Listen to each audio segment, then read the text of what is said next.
Good morning, class 8th. This is your social studies class, and today we will learn lesson 6 lithosphere and landforms of geography. तो आज हम geography का lesson 6 lithosphere and landforms it means स्थल मंडल, स्थल एवं स्थलाकृतियां के बारे में पढ़ेंगे. क्लियर? देखो बच्चों, सबसे पहले तो यह आपकी बुक का लेसन 6 है, बट ये आपका ज्योग्राफी का लेसन 1 है. क्लियर? बुक में सबसे पहले हमें इंडेक्स दिया होता है ये. तो देखो बच्चों, आपको ये जो सिलेबस है वो पार्ट ए, पार्ट बी और पार्ट सी में डिवाइडेड है. क्लियर? तो देखो, जो पार्ट ए है उसमें 3 यूनिट है. कितनी है? 3 यूनिट. तो फर्स्ट यूनिट जो है ना वो आपकी हिस्ट्री है. क्या है? History. Second unit civics means अर्थशास्त्र, and third unit is geography means भूगोल. क्लियर? तो देखो बच्चों, हमारा हिस्ट्री का फर्स्ट लेसन कंप्लीट हो चुका है, और ये सिविक्स का भी हमारा फर्स्ट लेसन कंप्लीट हो चुका है. इसके बाद अब आज हम ज्योग्राफी का लेसन 1 मतलब बुक में जो आपका लेसन 6 है लिथोस्फेयर एंड लैंडफॉर्म्स, ये स्टार्ट करेंगे. Clear?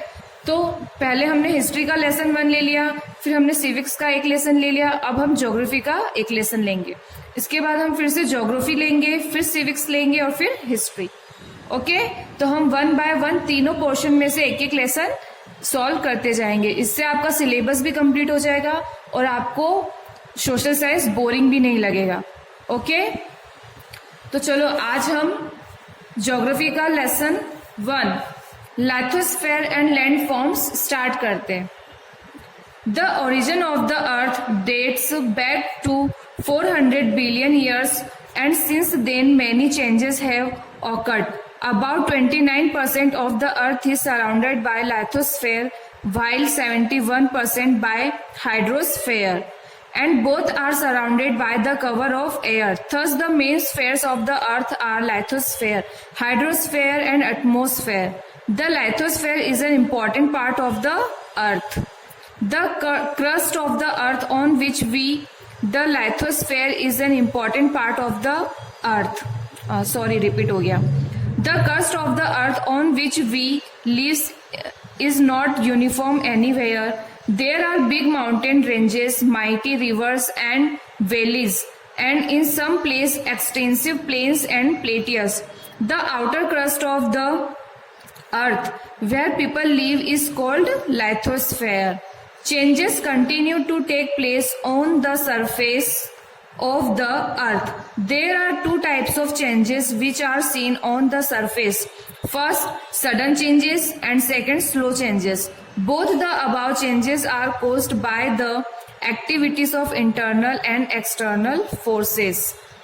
Volcanic eruptions and earthquakes that bring about sudden changes are internal forces, while external forces consist of natural forces such as running water, wind, moving ice and sea waves. They all change the surface slowly. देखो बच्चों, इसका मतलब यह है कि आज से लगभग 400 करोड़ वर्ष पहले पृथ्वी की उत्पत्ति है, ऐसा माना गया था, और तब से लेकर आज तक इसमें अनेक परिवर्तन होते रहे हैं. पृथ्वी का लगभग 29% भाग स्थल मंडल, लिथोस्फेयर का मतलब क्या होता है बच्चों? स्थल मंडल द्वारा, तथा 71% भाग ये वाटर, ठीक है, मीन्स हाइड्रोस्फेयर द्वारा घिरा हुआ है. ये दोनों वायु के आवरण से घिरे हुए हैं. इस प्रकार हमारी पृथ्वी पर 3 प्रमुख मंडल है, जिन्हें स्थल मंडल, जल मंडल एवं वायुमंडल कहा जाता है. ठीक है? देखो, जैसे कि फर्स्ट है लिथोस्फेयर मीन्स स्थल मंडल, हाइड्रोस्फेयर मीन्स जल मंडल एंड एटमॉस्फेयर मीन्स वायुमंडल. क्लियर? तो अभी हम बच्चों किसके बारे में पढ़ रहे हैं? Lithosphere. So lithosphere is a important part of the अर्थ. मतलब जो लिथोस्फेयर होता है वो पृथ्वी का सबसे महत्वपूर्ण हिस्सा माना जाता है. जिसे पृथ्वी पर इट मीन्स जिस पृथ्वी पर हम रहते हैं वह सभी जगह एक समान नहीं है। कुछ हिस्सा ऊपर की तरफ है तो कुछ हिस्सा नीचे की तरफ है। यहाँ पर बड़े बड़े ऊंचे पर्वत, बड़ी बड़ी नदियां एवं और घाटियां पाई जाती है। कहीं कहीं विशाल पठार और विस्तृत मैदान भी पाए जाते हैं। पृथ्वी के सबसे भारी परत जिस पर मानव आदि रहते हैं उस भाग को हम स्थल मंडल कहते हैं। इट मीन्स जहां पर जीव जंतु या मनुष्य रहते हैं उसे स्थल मंडल कहते हैं। पृथ्वी के धरातल पर परिवर्तन होते रहते हैं। धरातल पर दो प्रकार के परिवर्तन होते दिखाई देते हैं। एक होता है सडन चेंजेस, मतलब कि जो तुरंत आकस्मिक हो जाते हैं, और एक होता है स्लो चेंजेस, मतलब जो धीरे धीरे होते रहते हैं। ओके, उपरोक्त तो दोनों प्रकार के परिवर्तन आंतरिक एवं बाह्य प्राकृतिक शक्तियों तथा प्रक्रियाओं द्वारा होते हैं। आंतरिक शक्तियों में ज्वालामुखी एवं भूकंप प्रमुख है, तो बाह्य शक्तियों में बहता जल, पवन, हिमानी। देखो हिमानी का मतलब क्या होता है बच्चों? ये जो जैसे कि बर्फ जम जाती है, जब वो पिघलती है तो वो किसका रूप लेती है? समुद्र। वो जो पिघला हुआ पानी रहता है वो समुद्र में जाके मिल जाता है, और समुद्री लहरें ये धीमी गति से धरातल में परिवर्तन करती रहती है। क्लियर? अब हम देखेंगे structure of the earth. The internal structure of the earth has always been a subject of mystery. The layer below the earth is still beyond our understanding. The scientists have made several efforts to explore the structure of earth by digging mines, volcanoes and earthquakes waves. The scientists and geologists have put their logic, imaginations and views about the structure of the earth. The scientists have divided the structure of earth into three parts. First, crust of earth or outer layer. Second is mantle and third is knife or core. तो बच्चों, पृथ्वी की जो आंतरिक संरचना होती है उसका रहस्य मानव के लिए सदैव से एक रहस्यमय विषय रहा है। भूगर्भ के संबंध में हमारा ज्ञान आज भी सीमित है। इधर वैज्ञानिकों ने खदानों की खुदाई, ज्वालामुखी और भूकंप तरंगों के आधार पर भूगर्भ की संरचना के संबंध में जानने के अनेक प्रयास किए हैं। तो उनमें से कुछ प्रयासों में तो उन्हें सफलता भी मिली है और कुछ में असफलता। पृथ्वी की संरचना के बारे में कई वैज्ञानिक तथा विद्वान जो भूगोल के काफी ज्ञानी मानी लोग होते हैं, उन्होंने अपने तर्क, कल्पना एवं विचारधाराएं प्रस्तुत की है। वैज्ञानिकों के मतानुसार पृथ्वी की संरचना को 3 भागों में बांटा गया है। पहला होता है क्रस्ट। क्रस्ट मीन्स होता है बच्चों भूपरपटी। मेंटल को हिंदी में भी मेंटल ही कहा जाता है। और नाइफ और कोर। कोर मीन्स होता है क्रॉड होती है। ओके, इसको हम डायग्राम के थ्रू समझेंगे। फिर देखो next paragraph. The exterior part or outer layer of the earth is called the lithosphere. The living things live on this part. The continents and oceans are the part of lithosphere. This sphere is formed by light porous rocks. Its width is approximately 10 to 70 kilometer. Continents are formed by them. The upper layer of lithosphere is also called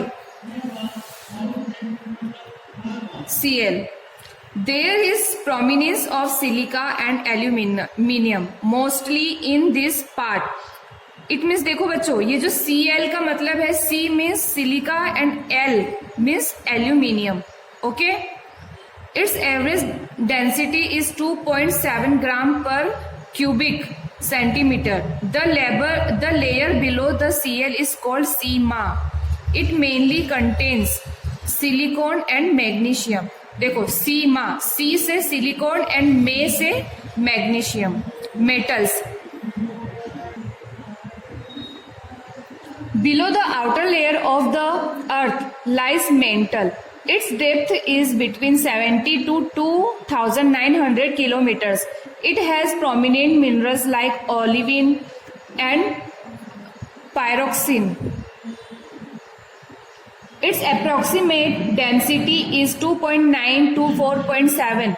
The innermost core of the earth is called Nephi. It is also called metallic core.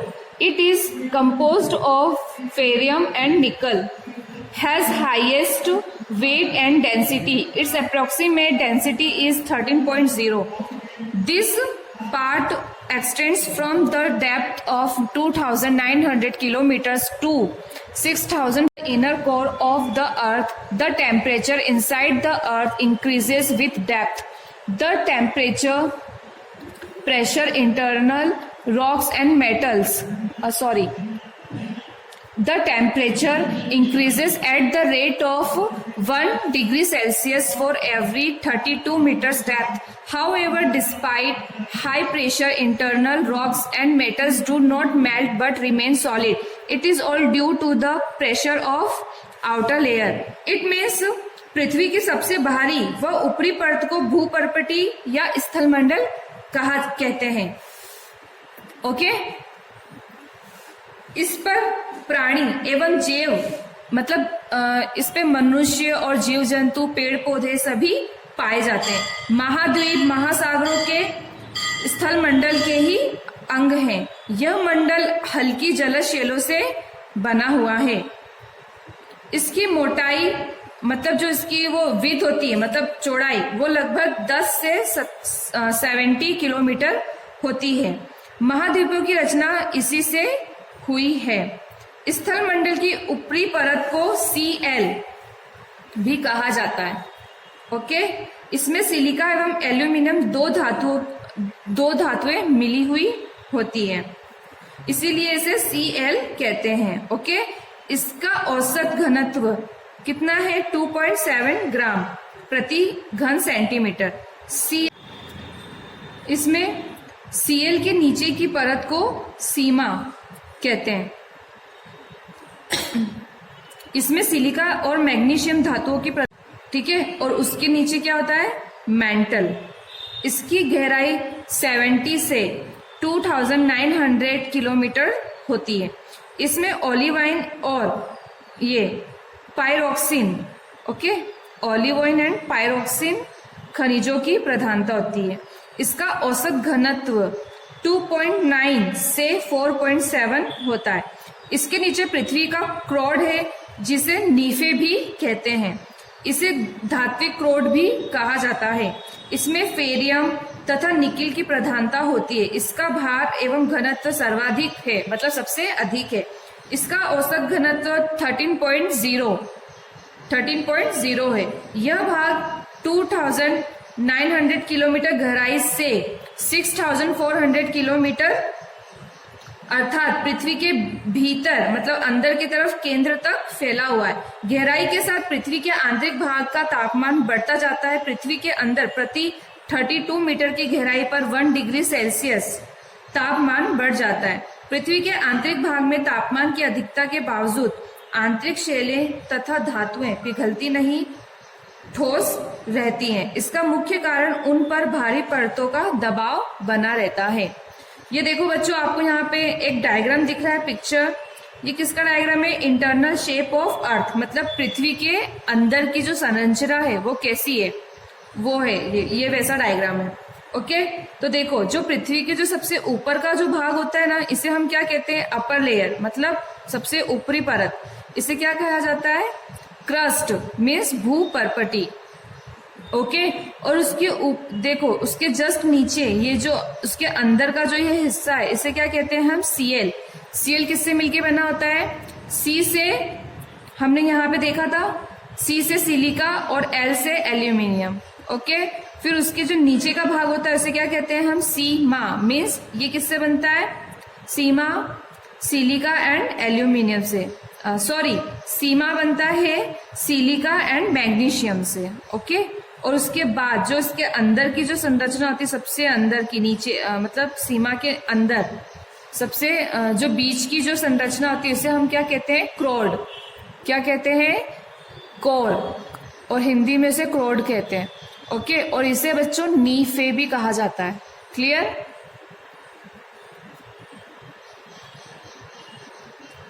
इसके इसके बाद next paragraph है rocks. Rocks means क्या होता है? चट्टान या पहाड़।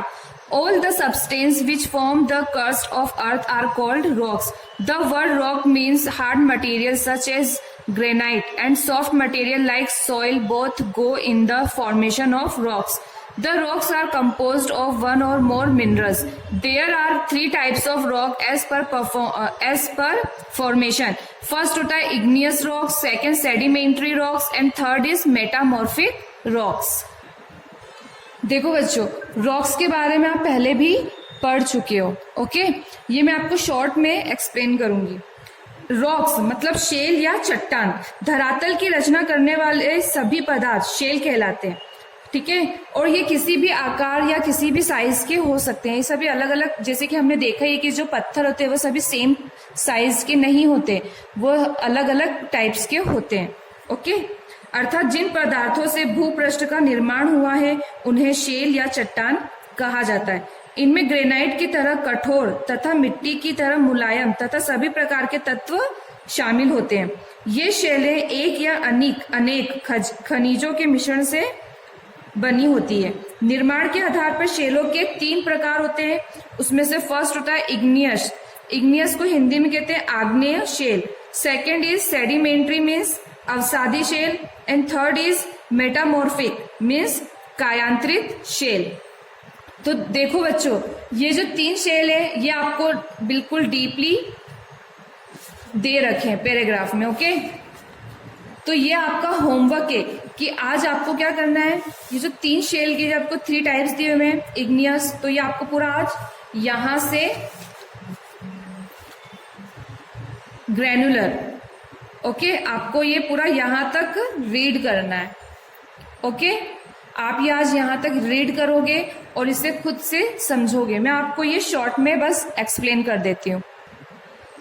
फर्स्ट है इग्नियस। तो देखो बच्चों, जो द्रवित मेग्मा, ठीक है, जो द्रवित मेग्मा ठंडा होकर, मतलब जो द्रव पदार्थ रहता है वो ठंडा होकर और वह जब ठोस बन जाता है, मतलब सॉलिड बन जाता है, तो उसे हम इग्नियस रॉक्स कहते हैं, ठीक है। मतलब वो क्या रहता है, पहले द्रव रहता है और जब वो ठंडा हो जाके जम जाता है तो वो किसका रूप ले लेता है, एक ठोस पदार्थ का। तो वो किस में परिवर्तित हो जाता है, इग्नियस रॉक्स में। तो उसे हम इग्नियस रॉक्स कहते हैं, ओके। इसके बाद हम सेकंड देखेंगे सेडिमेंट्री। सेडिमेंट्री मीन्स क्या होता है, सेडिमेंट्री मीन्स अवसादी shell.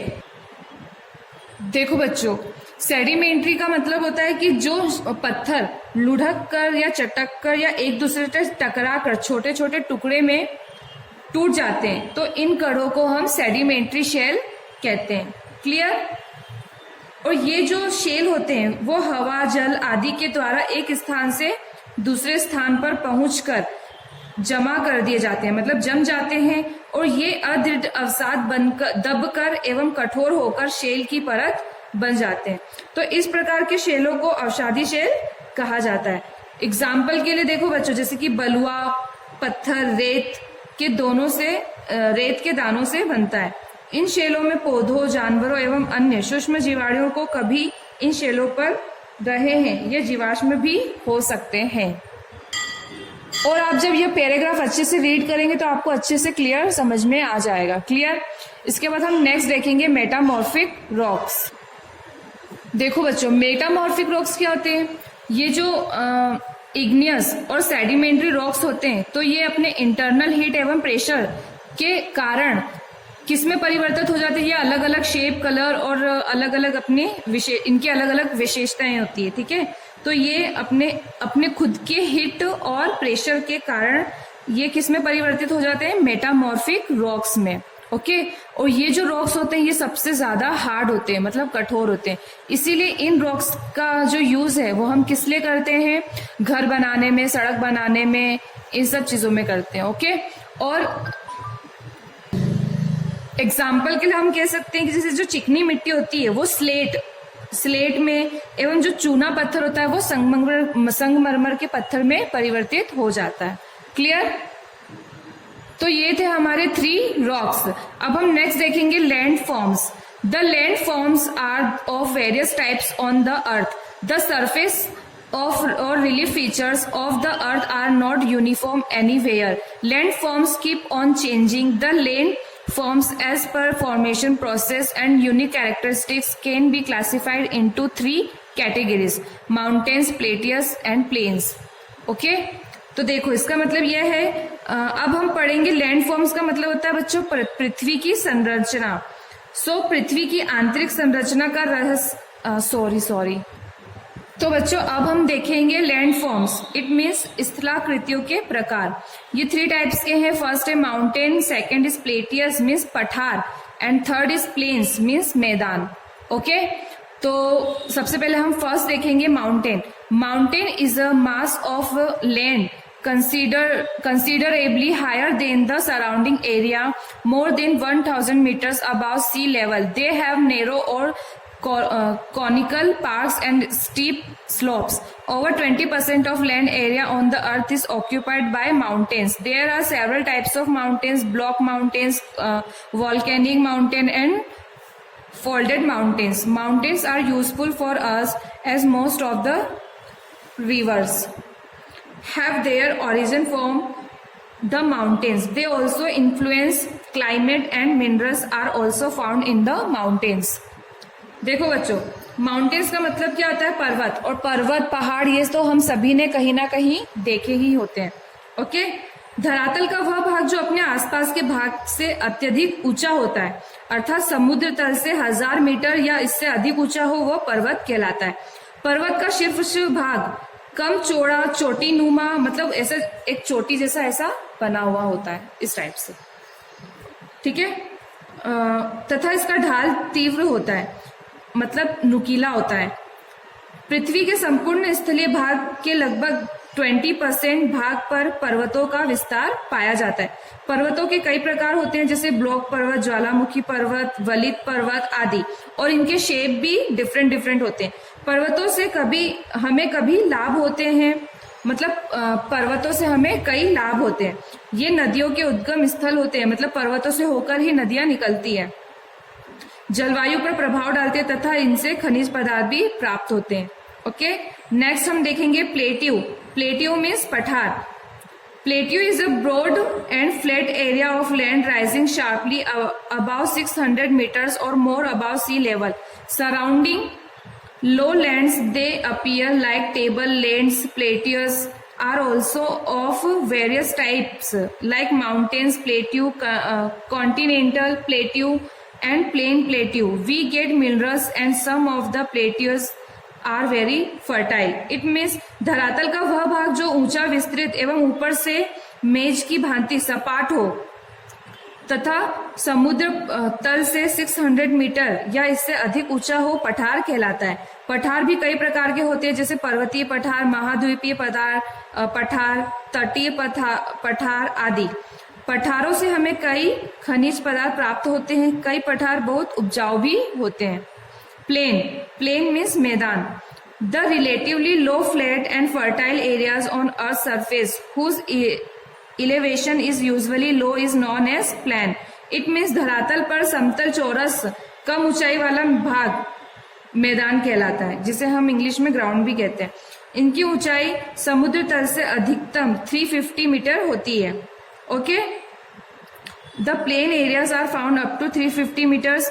Then the plains are suitable place for human habitat because people fulfill their needs of food, clothes, housing and other necessities. Hence all the civilizations of the world originated in plain areas. The plains are known as the cradle of civilization. These areas are the most developed parts on the earth. It means देखो बच्चों, जो ये plain area होता है ये हमारे लिए बहुत ही उपयोगी होता है, क्योंकि ये जो प्लेन एरिया होता है ये हमें भोजन, वस्त्र, मकान और अन्य आवश्यकताओं की पूर्ति के लिए हमारे लिए सुटेबल होता है.